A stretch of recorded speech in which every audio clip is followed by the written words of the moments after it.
Welcome everybody to Mortgages with Millennials, the first show of 2025. We are back. Uh, Very happy to be back with my co-host Kristin, and big thank you to our sponsors for helping make this possible. I'll talk about Form Free in a second, but Kristin, how are you to kick off 2025? How are you feeling?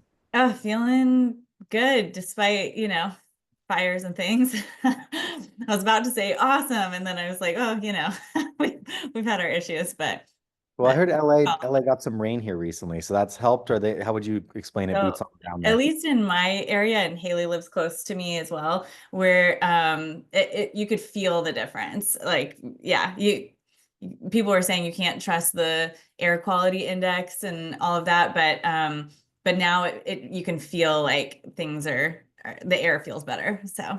That's good because I fly to Burbank tonight from Austin Oh, you here at do? the Independent Mortgage Bankers Yeah, I actually let me Let's reach hang out. out. Yeah, let's get some coffee later this week. Yeah. I should have reached out before, but yes, I'll be in LA. Very excited for that. So today's episode, uh, Kristin and I both invited on a friend of ours. Uh, Mauricio's my friend, Haley's Kristin's friend. People that are starting the home search or home thought process around buying a home and wanted to talk to young future homeowners about kind of their decision making, why it's important to them, what they're looking for, how they make their choices when it comes to working with a lender or an advisor, any of that stuff. Before we launch in here, I do want to say thank you very much to Form Free. They were sponsored last year. They've re-upped this year. We're very, very appreciative. They're doing some really cool things. Like I this media company that I'm running, we try and match good companies to the right products. And for Form Free, they are trying to bring some of the data collection up, much more of it up front in the mortgage process. Lenders currently spend so much money collecting data before taking a 1003. Form Free will helps companies move that data up front. For those of you looking to learn more, check out formfree.com/passport. And I think we'll have some cool referral programs coming later in the year from them, which is awesome. Uh, Kristin, I'll introduce Mauricio in a second, but why did you think Haley would be such a good candidate to come on and talk to the audience today? Well, she's incredibly smart and I love her. And also she is yeah, she's renting right now with also one of my best friends. And I know they've looked at buying a home together and thought about that process. And I think the way like we're just being very early, I think it'd be really interesting to hear her thoughts on like what that feels like and what her perception of buying a home would be like. Very cool. And I asked Mauricio to come on for a couple reasons. He just finished his PhD in economics or economics. You can tell us how to properly say it, Mauricio, at the University of Nevada, Reno, and he's working at the state capitol in Carson City as an economist. He actually brought me on to speak to his class when he was lecturing at the University of Nevada, Reno, to talk about the decision between renting versus buying. And so I know it's on his mind. He's always asking me, is now a good time to buy? Should I buy? And so I thought he would make a great guest to kick off 2025. Kristin, where should we start? What's the first question we should be asking? The why? What do you want to ask? I am kind of curious. I guess I want to start with a feeling. Like, what does it feel like to you? And maybe Haley, we could start with you. What does it feel like to think about buying a home or starting that search process? Yeah, I think it's a lot. It's very emotional process. I think that um it's both a lot of like excitement. I think thinking of like owning my own home, like building that home, getting to like make it our own, feels like a goal that like both of us really want. I'm talking about me and my partner. Um, but it also is a little bit anxiety inducing, especially where we live in Los Angeles. We know it's expensive. Um, and I've like gone through the buying process before and didn't end up purchasing, which was the right decision at the time. But I think like even so, I feel like there's a lot I don't know. And so I think going into a process that's really important. I want to be better educated. I want to feel more confident in my own like abilities and knowledge. Those are Yeah. Okay. both really good points there. I would say uh, there are a lot of qualitative factors in owning a home. Yeah, you can do all these calculations of is it worth it financially, but also being able to have a place that's yours, being able to hang your stuff up or make home improvements and really put your roots somewhere. Like, how do you put a price on that? And so I say to people all the time, because I'm in the middle of this like 2+ year remodel. I don't view it as a as a financial investment. I view it as a money pit for a lifestyle. And so if there's a like even a way that you can put a value on some of the qualitative factors, or just understand that they exist, that I think that'll help with some of the finances around it. And then the other thing that you said that really struck a nerve with me was how overwhelming it is. And Kristin and I have talked about this on the show before. Her and I are both in the industry. And even when we got our mortgage, it was like, am I doing the right thing? Am I not? Like, I feel freaked out. Did I do this right? Like, it really takes somebody that knows what they're doing to kind of hold your hand and be a trusted advisor to the transaction. Feel like they have your best interests at heart versus they're just trying to sell you on something. And I think that's one of the points we're trying to make to people listening. Yeah, this is something that has come up over and over in the annual Next Gen Homebuyer reports. And it's just this overwhelming sense of anxiety around starting the process, and also overwhelm once they do get into the process, that often keeps people from continuing to pursue the purchase. So I think, that's a big takeaway that I want the industry to understand, like how emotional that, and I think we all know that, but we forget, being day in and day out doing the work, how emotional that is and how important it is to help people go step by step and kind of relieve that anxiety a little bit. Yeah. So Mauricio, thoughts on what owning your own home would mean to you, why it's appealing? I know that you immigrated here from Mexico. Maybe it's one step further in the American dream. And you're on mute before you start talking here. There you go. Yeah, and of course, no, for me, I feel like the whole owning a home is also an emotional process, because I'm not in the market for an investment, and I know the house will appreciate in value with the years and whatnot, but I'm not looking for that. I'm looking for a place where I could raise a family, where I could have all my grills in the backyard, or a place where I can like paint the walls whatever color I want. It's more of a place for me to grow and live and learn. It's more of an emotional process, and it's quite an important decision too, because once you settle on a house, it's kind of you putting roots on a place. So that's why it's very important for me. So for Haley, I'll come back to you here and we'll just kind of ping back and forth. How comfortable do you feel with the financial aspect of buying out? Do you feel like you understand the costs associated with it? Or is like, I understand, an inspection fee and an appraisal and closing costs, and do I do discount points and I need my down payment and all that stuff? How good of a grasp do you feel like you have? Yeah, lightly. Like I said, I did go through a home buying process in 2018, but then pulled out after inspection because a lot came back that like really made the home not worth it. So I feel like I'm aware of those costs, but I think that they all change per like type of mortgage and like the time that you're buying. So I would say like lightly aware. But again, like as I like would move through that process, I'd want to have like a better grasp on it, like a re-up. Mauricio, thoughts on knowing everything that goes into buying a home financially? That's one of the things that scares me the most, because you see the price of the house on a listing, on the listing page, whatever, but you don't see the maintenance costs behind it. You don't see the inspection costs. You don't see, I don't know, probably the house is old. You will need to fix all this like piping and heating systems and whatnot. So there is a lot of like heating costs associated in that I don't have into consideration, because I don't know what's going to happen. I have zero idea of the closing price, on the real property transfer taxes that we'll need to pay to the state. How much is that going to be? I feel like there is a lot of costs associated into it that have zero idea. I would like to just to buy the house with the listing price, but there is, an extra layer of complexity, taxes and inspections and fees, that I would like to have a better understanding on that. And I would like to see the final like price of the house with everything in it. All right.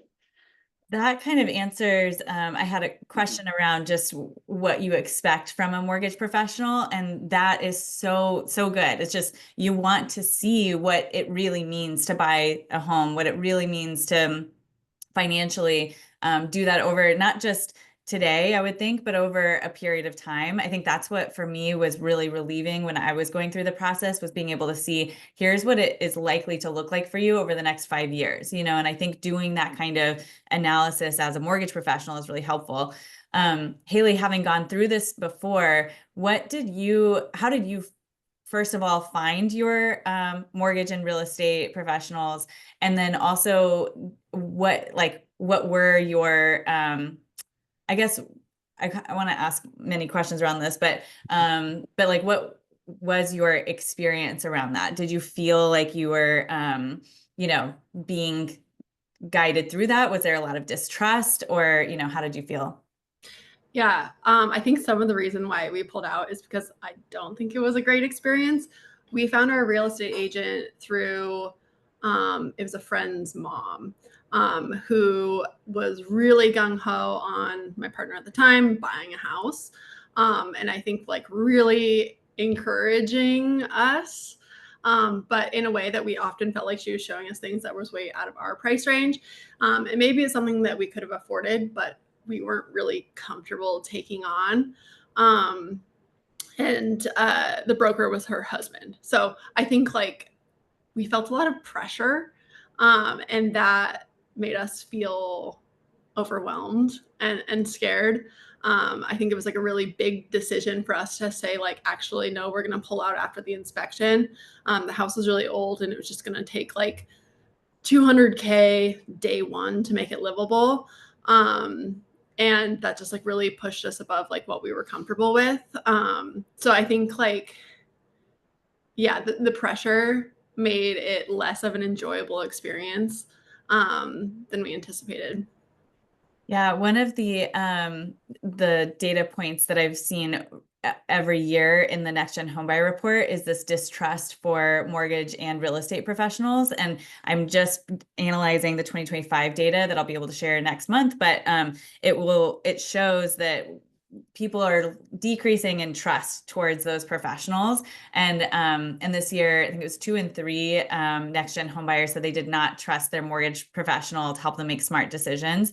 And you know that I think there's points that Mauricio is making that would build that trust. We just need to, you know, like the transparency factor, the really empowerment in those numbers is a really big deal. But Robbie, what do you think about that?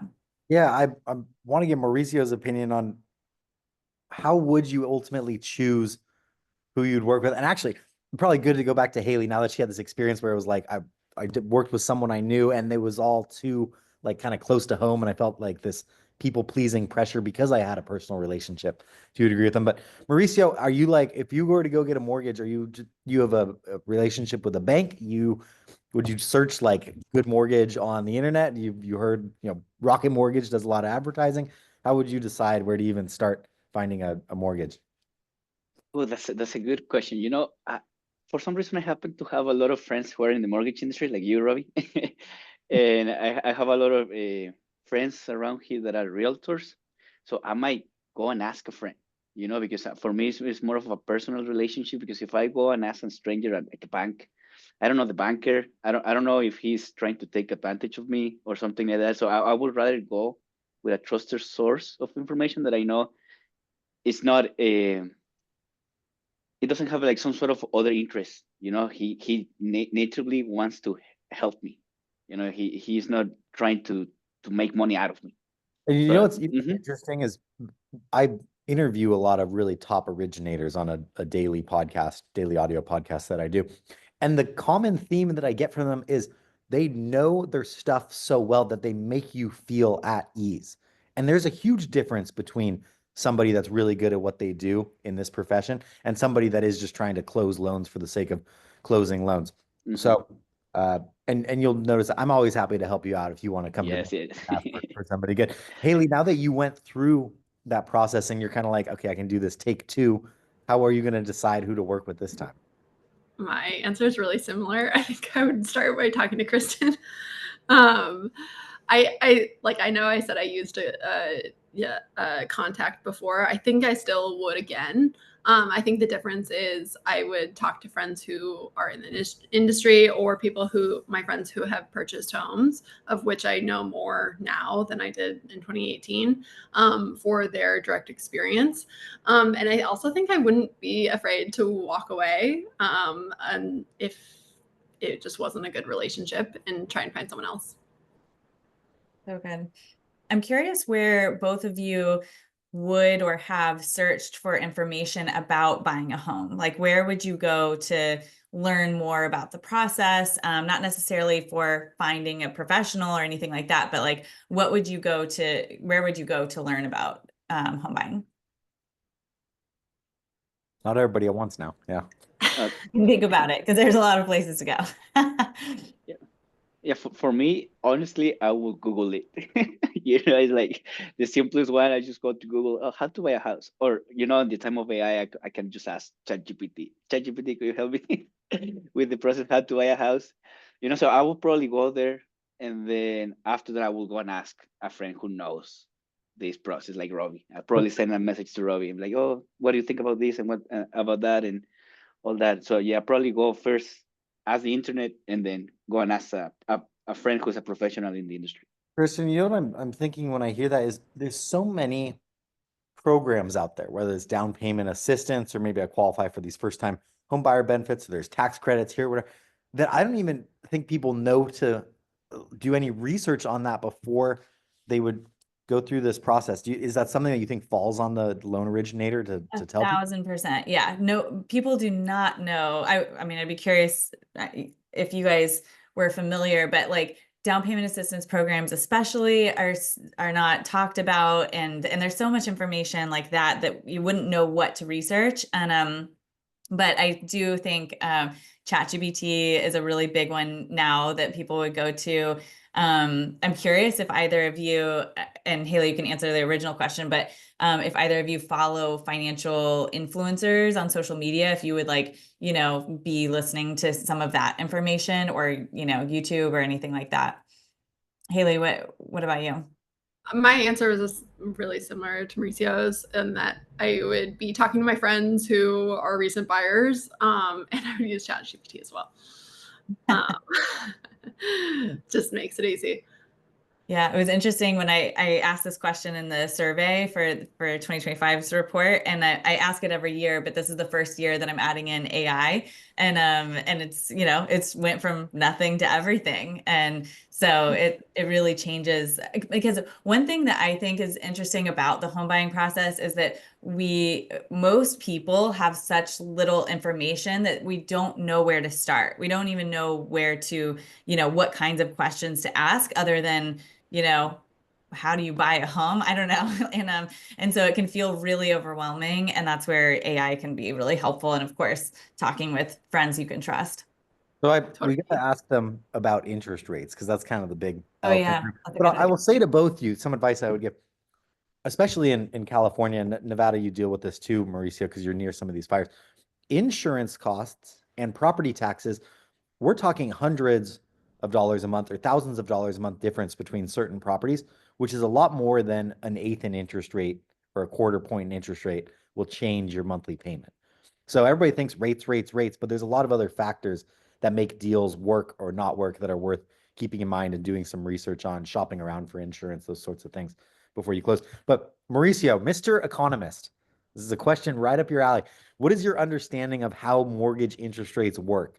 And follow, how influential is that over your decision on when to buy a home? All right. So I used to believe I understood how mortgage interest rate work. I used to believe that it was kind of a correlation between the federal fund rate and the mortgage rate. But what we've seen in the data right now is like the federal fund rates are going down, but mortgage rates are not, which is crazy. And I have the graph right here. I'm looking at it. I'm like, wow, what's going on? So what's going on with the mortgage rates? Like the Federal Reserve Bank is cutting rates, but the mortgage industry is kind of staying constant, between that 6 to 7% range. And I've been looking at the forecast, and it looks like the 6 to 7% range is going to be a thing for this year and probably the beginning of 2026. For how it works, for how we get it, I think it has some sort of formulations between your credit scores, like how are you as a borrower, and then how much money you're asking as well, and how much down payment you're putting down, and also the term of the loan. Is it 15 or 30 years, and all that type of like factors goes into how much you're going to be paying on the interest rate, right? Am I correct? Am I saying Oh, that's something cool. wrong? I'm smiling over here because I'm really Yeah, yeah. enjoying the way that you view that answer. Oh, there's different products and my scores as a borrower influence it. That's not something everybody necessarily knows going in. So part two of that question is, how much do interest rates influence the timing of when you would buy or not buy? That's a really interesting question, and that's something that I was talking to other peers of mine in the PhD program that recently bought a house, and we were asking her, "Why do you bought a house right now if the interest rates are really high?" And she told us that there is not such a thing as time in the market. It's just you just gotta buy it when you feel comfortable buying it. And she told us, I know I bought the house on a really high interest rate, but it's not going to stay like that forever, and I can always refinance this loan. I bought the house right now because there is no competition in the market. I put a bid on the house and I got it. And I actually got it for less money because the buyer needed to buy it. So I got it for $40,000 less. So like, oh yeah, no, when interest rates are high, it turns into a seller's market, no, a buyer's market. The buyers have the upper hand on the seller. You can negotiate the price because there is not that much demand going on into the market. So you can take advantage of high interest rates as well as low interest rates. There's going to be a lot of demand, so you're probably going to be up buying a house because you're competing with other people. So it's like there is not really a timing here. It's just when you feel comfortable going into it. That's what I think. That's kind of the econ perspective on Yeah, this. I love the econ perspective. That was cool to hear. Uh, That's cool. Haley, thoughts? What's your take on what makes interest rates go up or down, or how they Or work how in you feel about that, like how that affects your thoughts on buying a home. Yeah, I also used to think like lowest rates, that's when it's time to buy a home. I think also living in LA, which is a really competitive market, that my view has also changed to more of the like when you're ready to buy, you're ready to buy.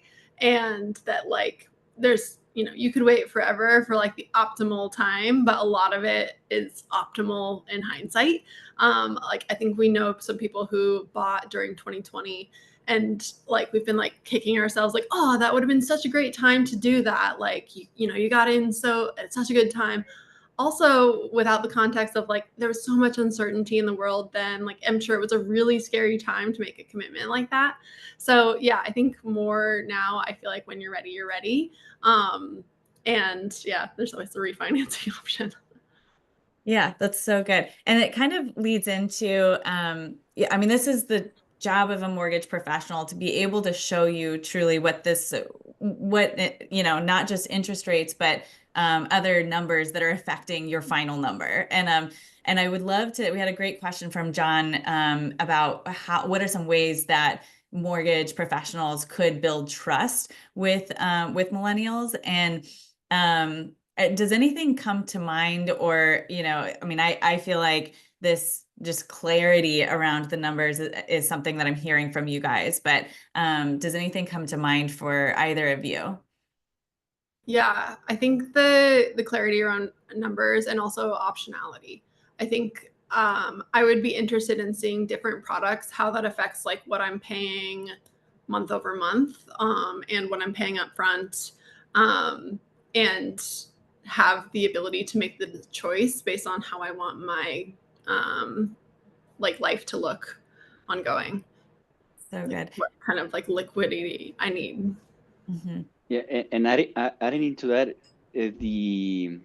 how the product fits into my lifestyle, because not every single product is for everyone. So I would like to see that on a meeting with a mortgage professional. Be like, yo, due to your current situations, you're recently got married or whatever, you're expecting a kid, blah, blah, blah. This product is not for you because it's going to cost you a lot of money. You have a lot of things going on right now, so this is not the best product because it's not going to fit your lifestyle. You have a lot of expenses coming up and whatnot. So I would like to see that, like how that product fits into my current state. Because there's a difference between buying a house right now that I'm 30 and then buying a house when I'm 50 with 3 kids and whatnot. So that I would like to see that as well. I recently had a meeting with a realtor, and she had me complete a form that was just, getting to know you kind of thing. And I thought, I know this is much more common with realtors, and they're trying to get to know what kind of home you would want and whatever. But I thought I really love this idea of mortgage professionals also understanding your goals, your lifestyle needs, and things like that they can better speak to not just product, but also like helping you plan a little bit. I think that's really important. You- Um, Go ahead, Kristen. Robbie, I was just going to pass it to you. What are your thoughts No on problem. that? So there are my dad liked to tell me when I was growing up, whether you're selling pens or ties or mortgages, there's product, there's price, and there's service. And companies can only pick two of those things. So if I'm selling pens, I might have a great product and I provide great service in selling them, but the price is going to be very high. That sort of thing. When it comes to getting a mortgage and we think product, price, service, and price being kind of interest rate, service being you're working with your mortgage professional, product being is this the right, and there's Mauricio kind of outlined it. There's various products out there that fit different borrowers. You guys have thoughts on what two of those three are important to you? Mauricio, you have thoughts there? Well, I would say service and product. And the reason I'm not including price is because price changes. There is a lot of change in the price. There's a lot of fluctuations. There is a lot of economic conditions that goes into it. So there is nothing that the mortgage company can do about the price. It's kind of on the hands of the market. But the product and service are those two things that they're really tied to the company itself. It's like, is the product that this company offer me good fit for me, and is the service that they provide me good for me?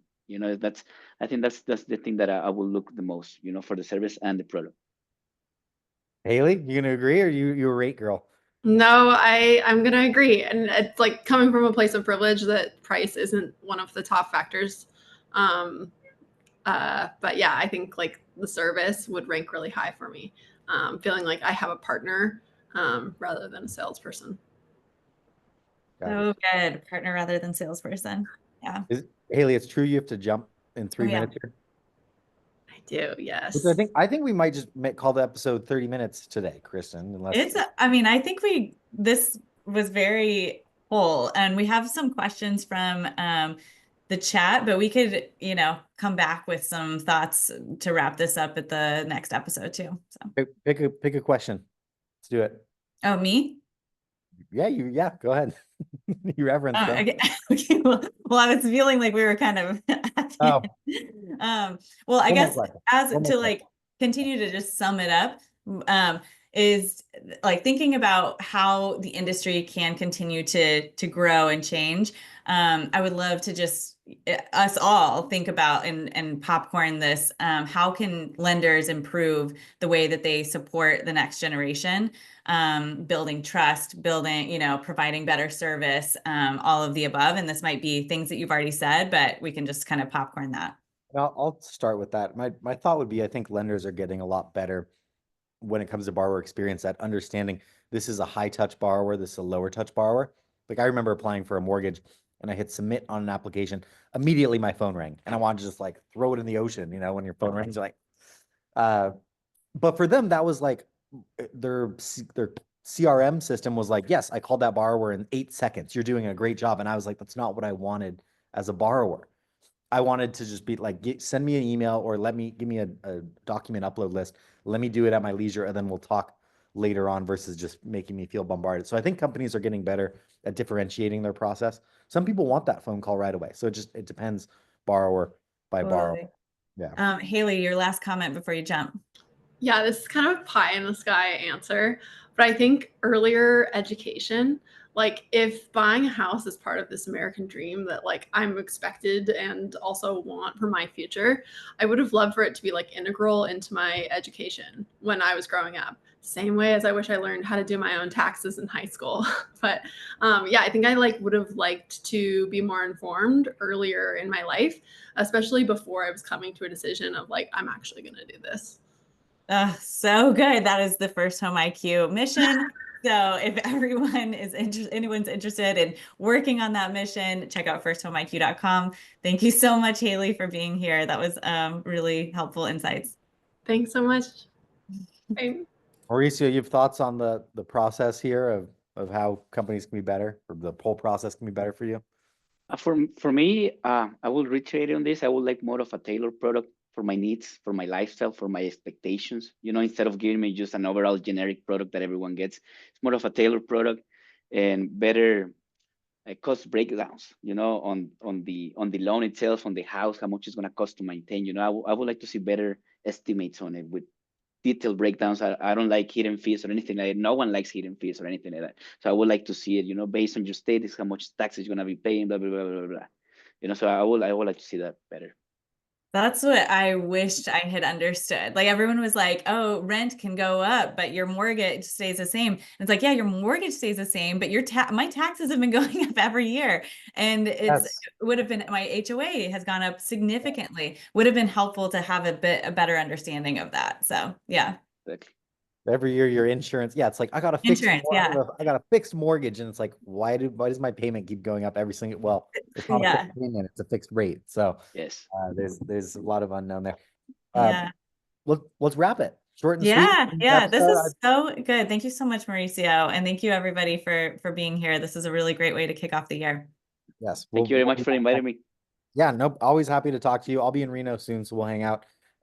We have some really cool guests planned for this year for y'all. So tune in next month, end of February. And a big thank you to Form Free for sponsoring this. Seriously, go check out formfree.com/passport and see just how much data they can collect for your borrowers and bring it up front in the process and help with getting people to avoid declines on some of these loan files. So check them out. Thanks everybody for joining, and we'll see you next month. Enjoy the IMB, Robbie. Bye.